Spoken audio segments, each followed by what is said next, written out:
Hey, beautiful friends. This is Sarah Blumenfeld, host of Networking Done Different, an outreach of an invitation to more.com. Thank you so much for joining us today. Our guest is Ashley Helms. Her company is Get Social, and we're going to talk about all things websites and internet SEO and social media and who knows what else. Stay tuned. Hey, Ashley.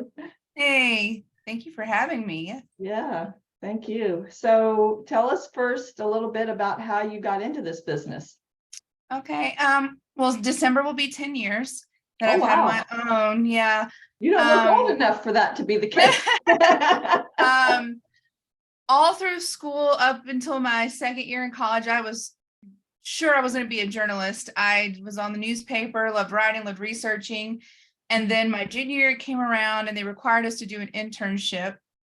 And they were all taken. And my friend was like, well, why don't you go and do where I did mine? And she had done a marketing internship for Cox Media, which is like 93Q, which is the local country station and all that stuff. Okay. And so I was like, okay.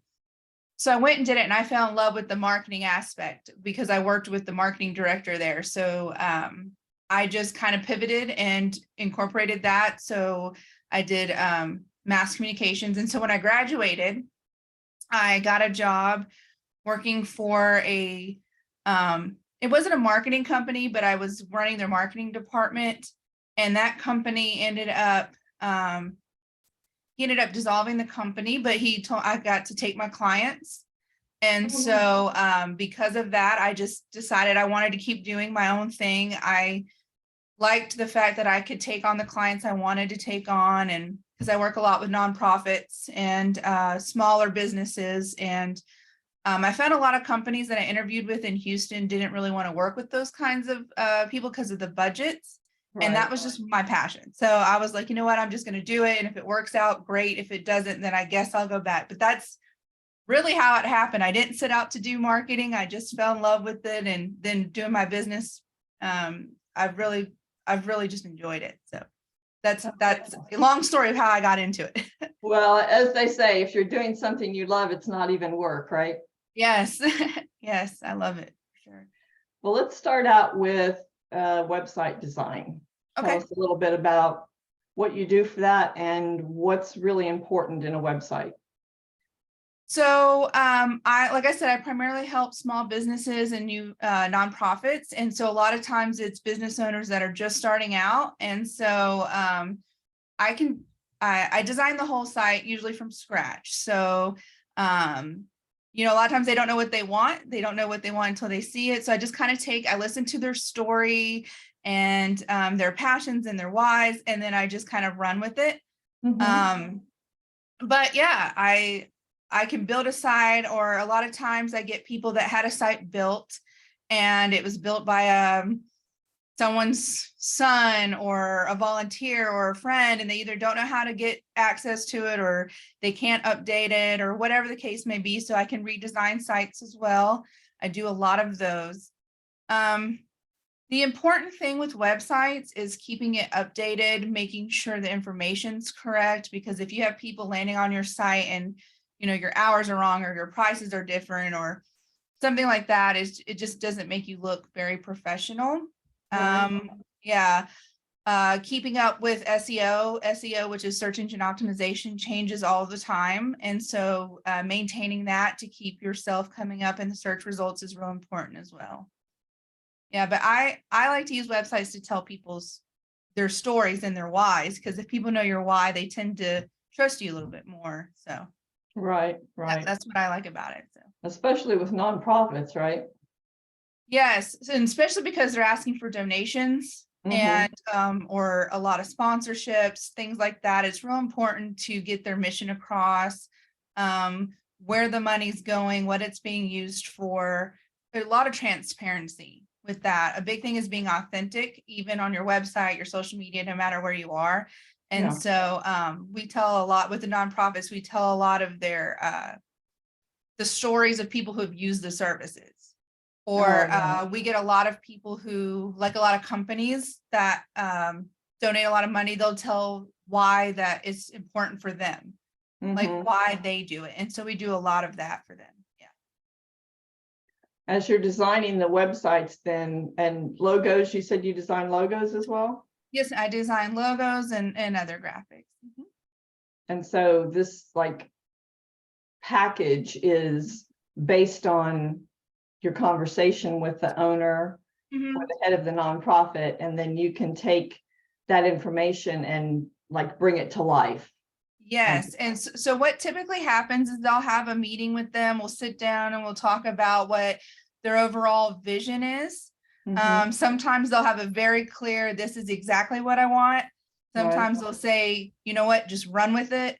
You do your thing. You're the professional. Sometimes they'll say, here are a couple of websites I really like, or other nonprofit sites I really like, or whatever the case may be. And so I take inspiration from those.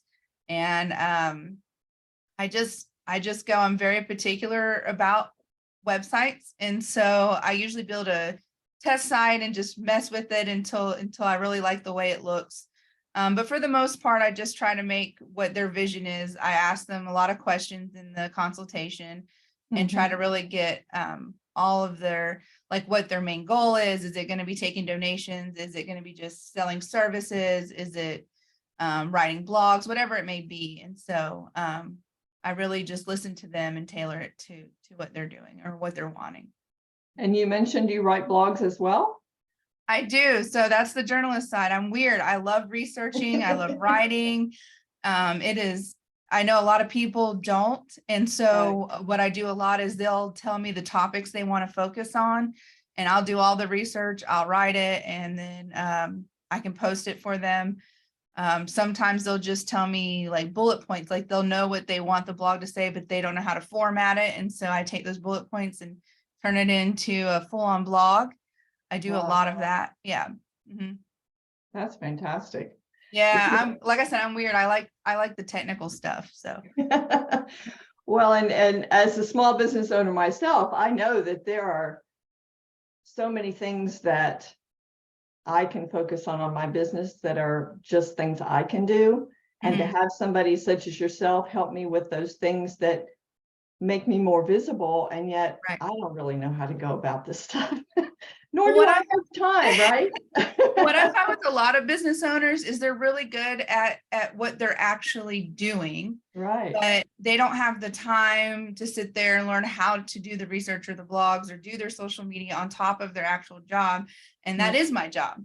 Yeah. So Yeah. for me, it's fun, and it's I think also sometimes it's easier when an outside perspective is doing it, because when you're the business owner, you get so focused on um, you overthink a lot of things, and you Mhm. don't realize the bigger picture sometimes of how social media should be worded or what the customer may want from their eyes. And Yeah, so I think it helps to have outside perspective a lot. Mhm. for sure.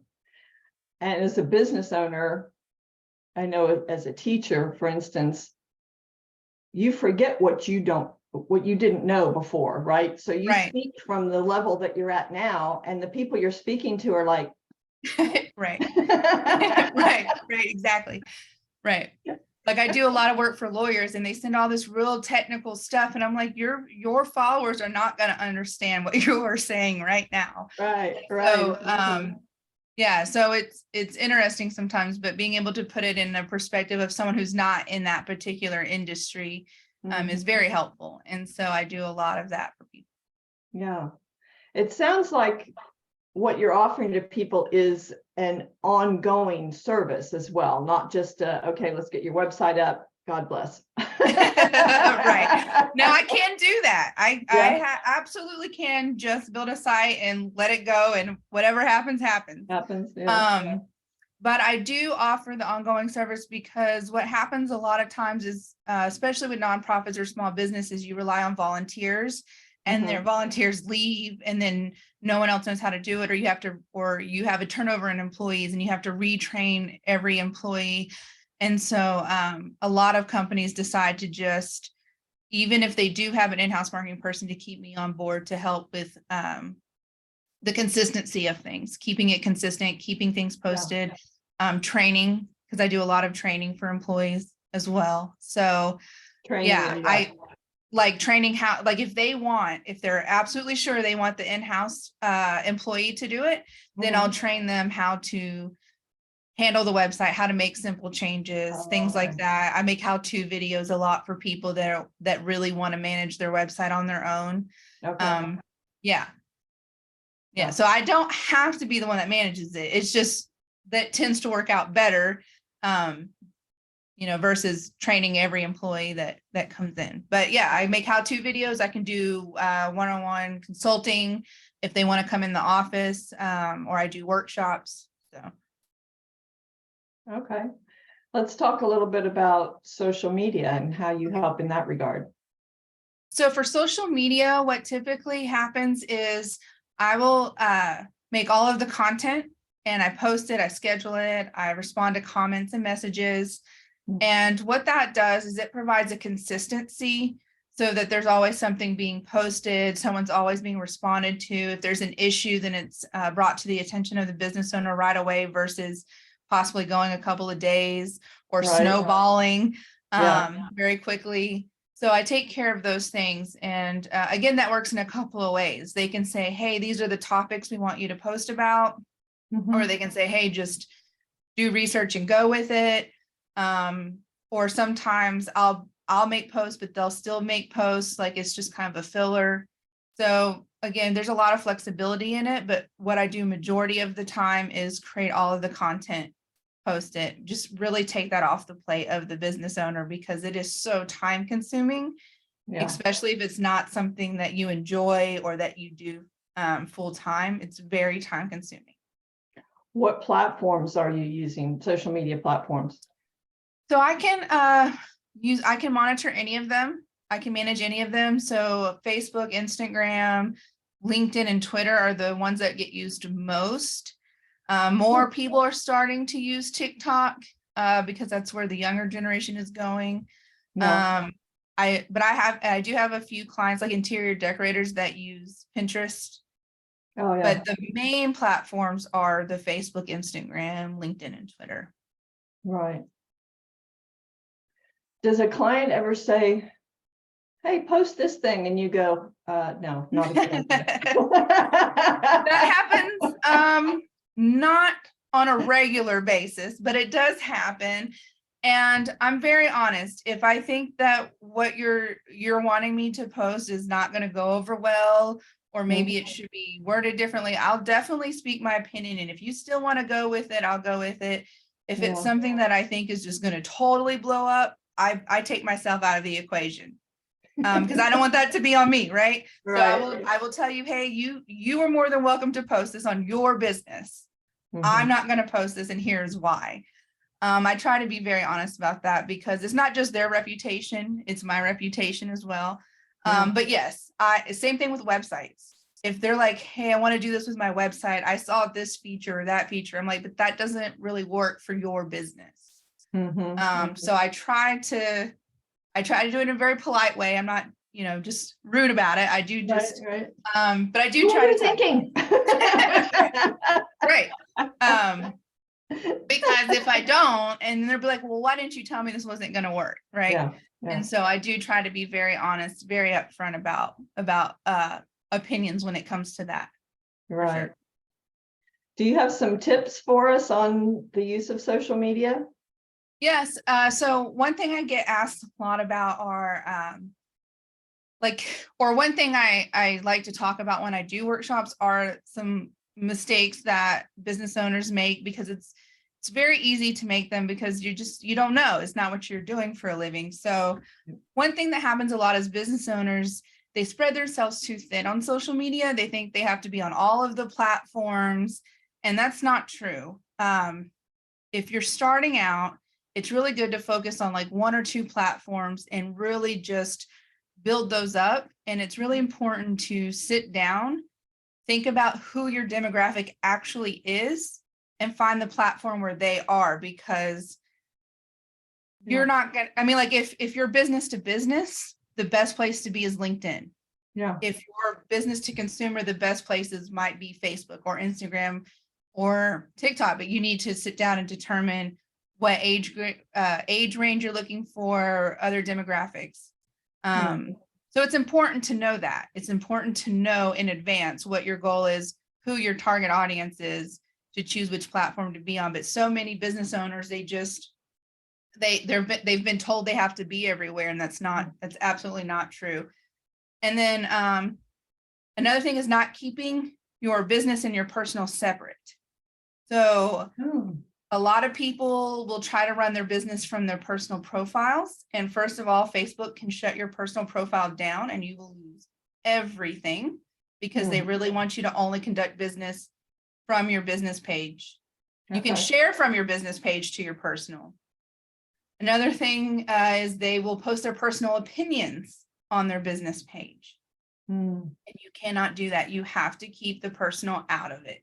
That's not to say you can't ever post like a family photo or your dogs or whatever, but for the most part, you need to keep your personal opinions, your political thoughts, things like that off of your business page, because I have seen it backfire so many times. Yeah. Especially like when a business owner, even from their personal, they'll be on a news article or something and they'll make a comment.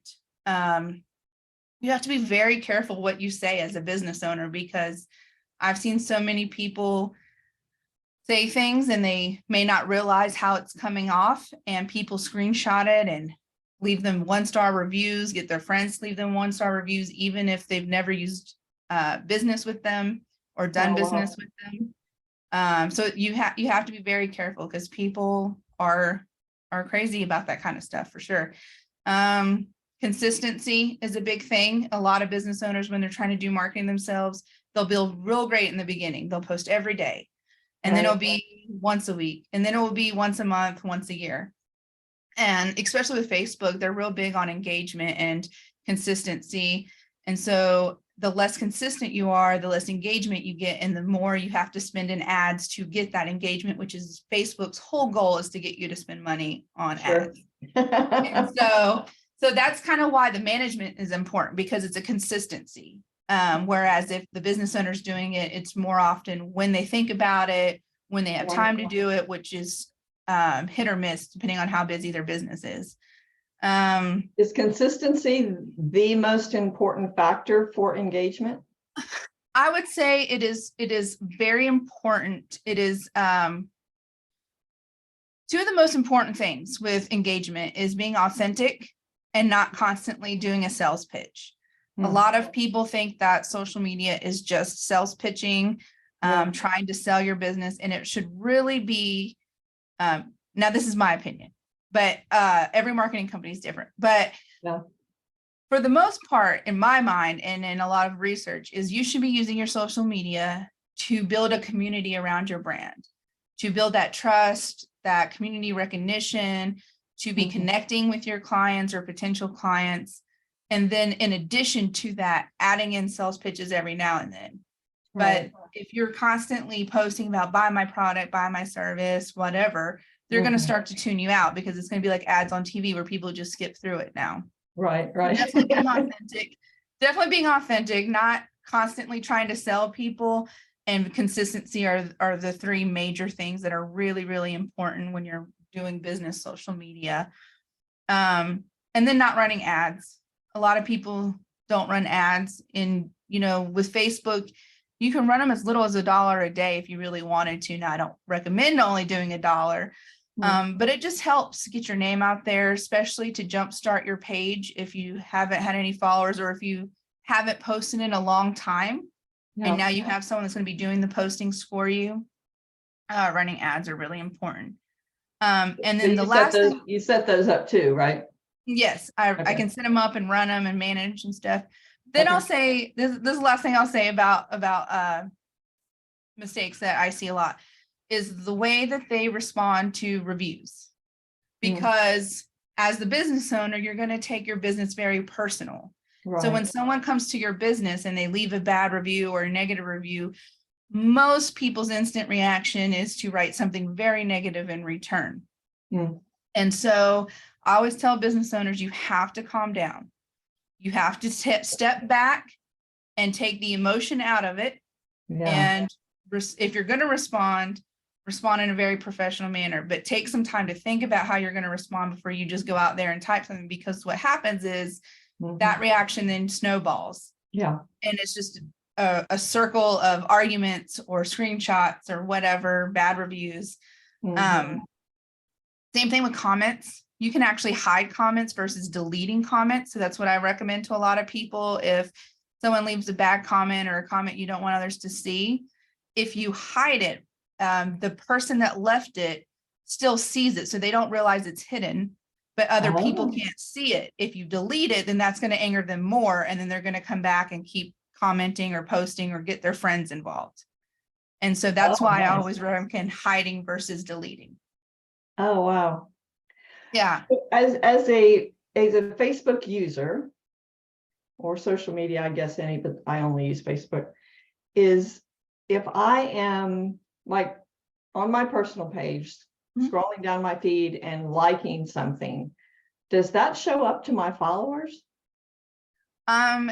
It can. So just some things that show up. So like if you are posting in a public Facebook group, commenting on a public page, certain things you like, those will all show up in your activities on the news feed. If you're commenting in a private group, it won't show people that you're commenting or liking, but if someone in that group takes a screenshot and shares it, because nothing's ever really private, but in a private group, theoretically, if no one is screenshotting, then anything you comment or like would be private. But public groups, public pages, things like that, if you're commenting on your friends' stuff or liking their stuff, people can usually see that. Yes. So that's important to remember. I mean, you said like, don't post your own political comments or whatever, but yes, and I speak a lot to high schoolers. I do a lot of presentations with higher up. I know you've had Hillary on. So I speak to the students about, they have to be very careful what they do and say now as teenagers, because that will come back and bite them when they're adults. And they don't think about that because when you're a teenager, you think you're invincible. And so I speak a lot about students that have lost scholarships, who have lost their entrance into universities, who have been arrested based on things they've posted.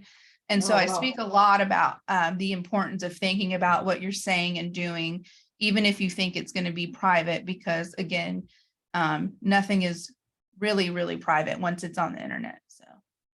And it's there forever. Yes, it is very hard to remove things once it's there, but that's why I like to start speaking to them, even if they don't necessarily listen when they're teenagers, to at least get it in their head, because it's real life examples. There have been so many that have lost scholarships, but even if you're a minor and you do something, your parents can actually be charged and pay fines stuff. So when I start speaking about what can happen to their parents, some of them kind of start listening a little bit more. That's important for parents to know. If your child is a minor and does something on social media or gets in trouble for something like the TikTok challenges where they would destroy property at school and stuff, then the parents become responsible. So. Oh, wow. Yeah. Well, and besides like scholarships and things, think about employers, potential employers, right? In the future, come and look at your feed. I've been hired by companies to do background, like social media searches on potential people based on the job they're being hired for. And it's not to find like every little deep, dark secret, but it's to see if they're lying about their application, to see if they'll fit in with the environment of the company, things like that, to see if they're out there, if they're going to be a bad representation for the company. And so do a lot of that. And insurance companies check social media a lot for worker comp situations. Oh, wow. If you claim workers comp and you say you can't come to work because you're injured, and then they see you on Facebook, on vacation somewhere, they do check that kind of stuff for sure. Do you train at businesses too, as far as telling the employees? You're reflecting on your employer by what you post. I have had some employers, some businesses call me out. So I talk about like do's and don'ts of things you can do. Because a lot of what I tell business owners a lot is, if they're going to have employees, it's really important in your employee handbook to work in a social media section.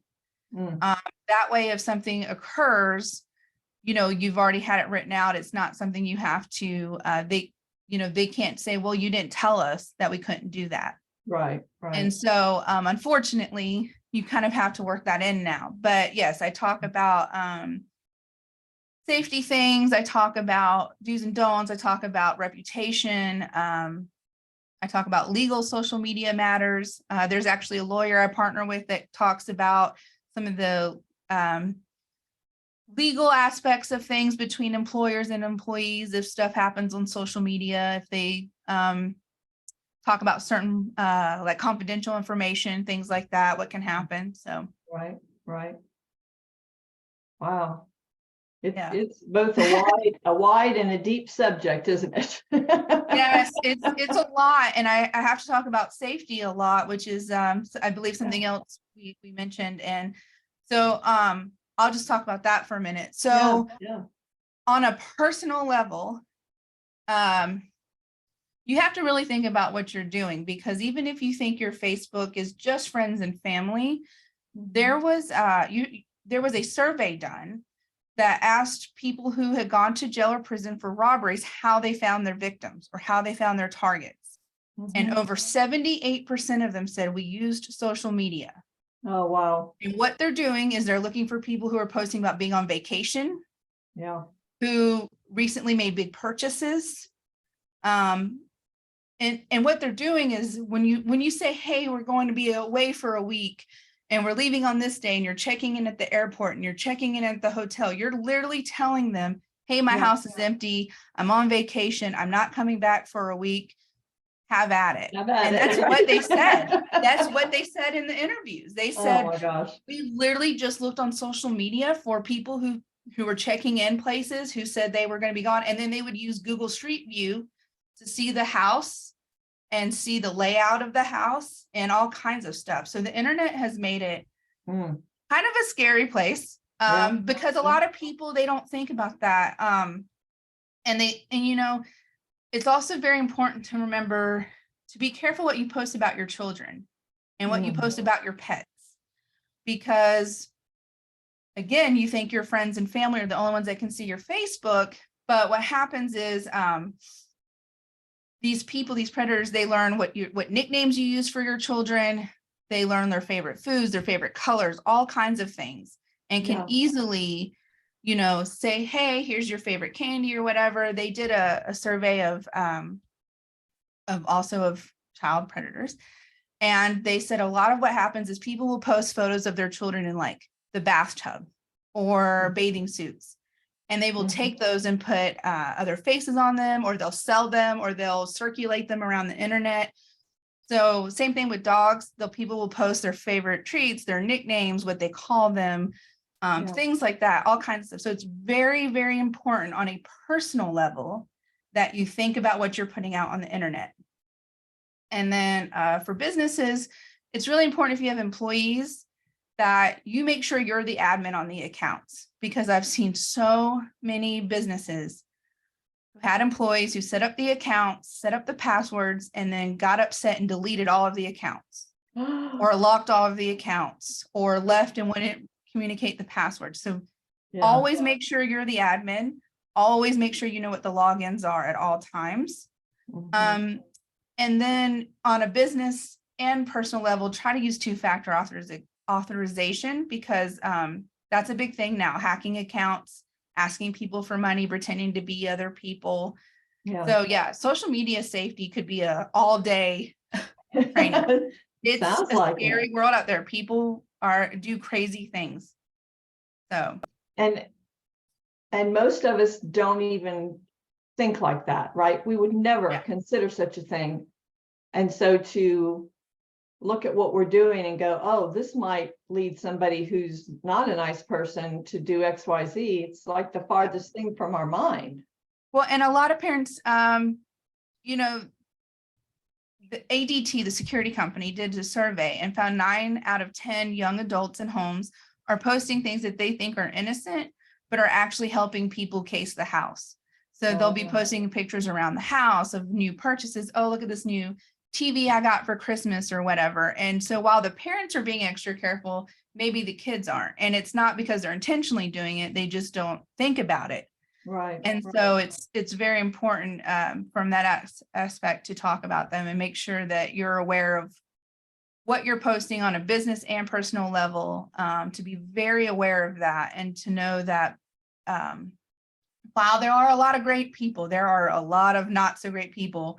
And Yeah. they do use social media a lot to case businesses, case homes, to get all your personal information, because another thing that happens is, again, people think their profiles are private, but they'll post a picture. And if you take a picture and you put it into Google Images, it will show everywhere else that picture's posted. And so people can find all of your other accounts. They can very easily find your name, your address, your phone number, all kinds of things. So again, it's very hard to stay private and secure online. So being not super paranoid, but to be aware of those things as you're using social media for business or personal is important. So, yeah.